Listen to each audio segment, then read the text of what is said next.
खूबसूरत पतंगे। छोटे से गांव में एक बच्चा हमजा रहता था, जो पतंगे उड़ाने का बेहद शौकीन था।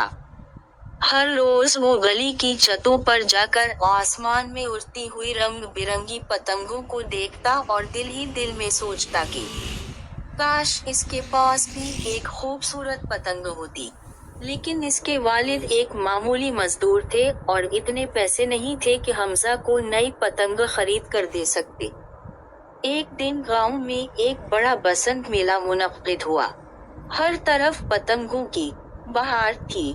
नीली, पीली, सुर्ख, सब्ज, चमकदार और मुनफरिद डिजाइन वाली पतंगें आसमान में झूल रही थीं।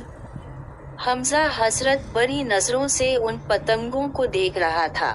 अचानक उसकी नजर एक बूढ़े आदमी पर पड़ी, जो गली के किनारे पर बैठा था और रंग बिरंगी पतंगे बना रहा था। हमजा ने हिम्मत करके इस बूढ़े आदमी से पूछा, बाबा जी, ये पतंगे कितनी खूबसूरत है, क्या मैं भी एक बना सकता हूँ?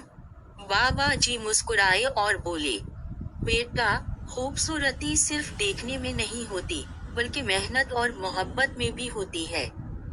अगर तुम वाकई एक खूबसूरत पतंग चाहते हो तो आओ, मैं तुम्हें बनाना सिखाता हूँ। हमजा खुश हो गया और बाबा जी के साथ बैठकर बांस की तेलियां, रंगीन कागज और बारीक धागे से अपनी पहली पतंग बनाने लगा।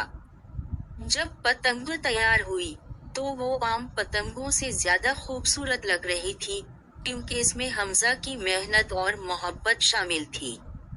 बसंत के दिन जब हमजा ने अपनी खुद बनाई हुई पतंग आसमान में छोड़ी, तो वो सबसे ज्यादा चमकदार और मुनफरिद नजर आ रही थी। लोग हैरत से इसकी पतंग को देख रहे थे और दाद दे रहे थे। हमजा की खुशी का कोई ठिकाना ना था, क्योंकि आज ने सीख लिया था कि असल खूबसूरती दिल से की गई मेहनत में होती है।